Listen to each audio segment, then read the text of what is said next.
nous l'avons contacté, Vincent Rivière s'est presque excusé. Il y en a d'autres qui sont bien plus mal en point que moi, disait-il. Salut Vincent. Bonjour Jean-Marc. Comment il est? Ça va.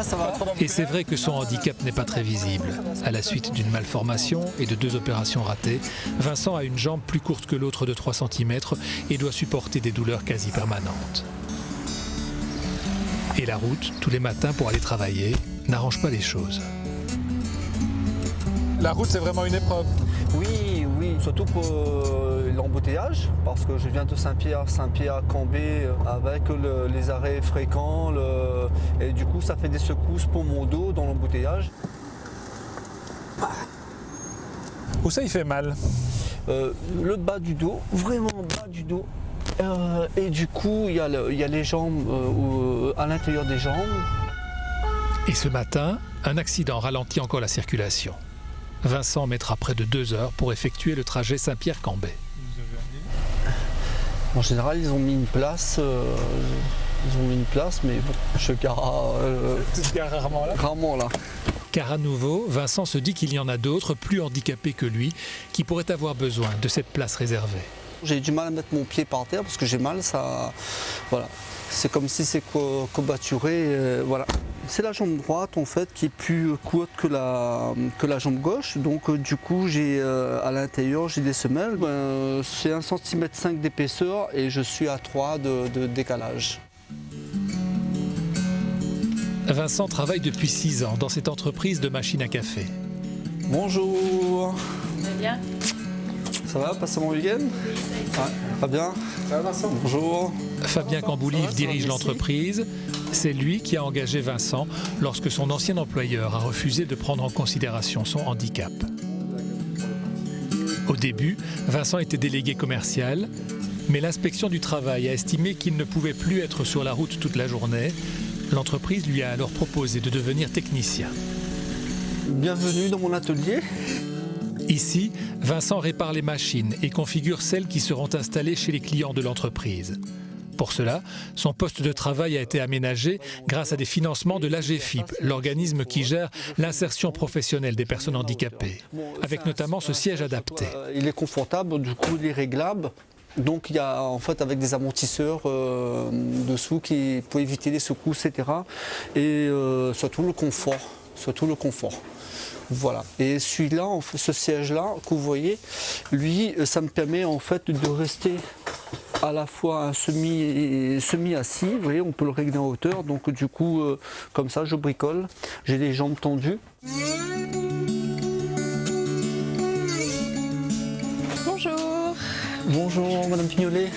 Emma Pignolet est Comment psychologue allez-vous? du travail à Cap Emploi. Ça va? Elle suit Vincent depuis plus de 7 ans. Très bien. Bon, ouais.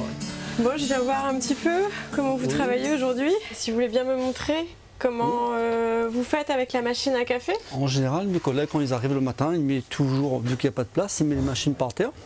Donc du coup, je prends la machine. Oui. Ça, c'est le plus difficile. Ah, là, ça fait mal. Ça tire dans le dos, ça fait très mal. Je vais sur mon plan de travail qui est là. Voilà. Et j'utilise le plan de travail en fait avec la hauteur. Donc je monte à ma hauteur. Donc là, si vous vous mettez debout, vous pouvez encore le monter. Ouais. Voilà. Là, voilà. Là, on va arriver au maximum. Ça y est vraiment maintenant. Ah oui, sans ces équipements-là, à mon avis, j'aurais baissé les bras depuis bien longtemps. Là, je suis en train de démonter la chaudière.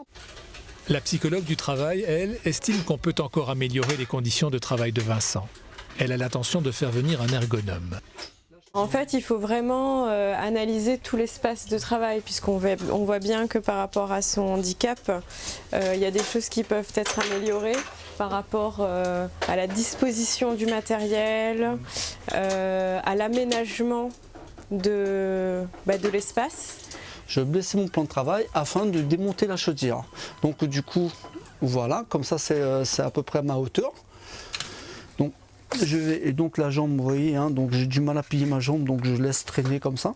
Vincent nous disait, il y en a qui sont beaucoup plus handicapés que moi. Ce qui est intéressant aussi, c'est de montrer que le handicap, c'est pas seulement les personnes en chaise roulante, qu'il peut y avoir des choses moins voyantes avec beaucoup de souffrance. Bien sûr, 80% des personnes ont un handicap invisible. Et oui. Donc la personne en fauteuil roulant, c'est un cliché, hein. Je vais voir mon patron afin qu'il puisse regarder mon inventaire. Ça va bien ? Salut Vincent. Oui, je viens t'apporter la liste de ce que tu m'as demandé, des machines pour Manda. Super. Il y a un effort qui est fait pour maintenir Vincent dans l'emploi. Ce serait plus simple avec un travailleur 100% valide? Ça serait peut-être plus simple, mais en tout cas, par rapport à ce que Vincent nous apporte, très honnêtement, moi je préfère avoir des garçons motivés, des gens qui sont impliqués dans leur métier au quotidien. Et je pense que les travailleurs handicapés, peut-être plus que d'autres, ont envie de démontrer qu'ils sont capables, ont envie de démontrer qu'ils peuvent apporter encore quelque chose à l'entreprise, quel que soit le handicap auquel ils font face. Et je pense que ce sont des travailleurs qui sont encore plus à considérer par rapport à ça. Au revoir mesdames. Vincent, lui, ne sait pas comment son handicap va évoluer. Mais travailler reste essentiel pour lui et il refuse de baisser les bras. Vincent, où ça vous trouve la force?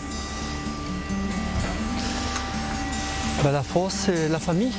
Obligé de trouver la force pour la famille, pour vivre. Il faut toujours garder espoir, il faut avancer. Il ne faut pas rester comme ça en tas, il faut avancer.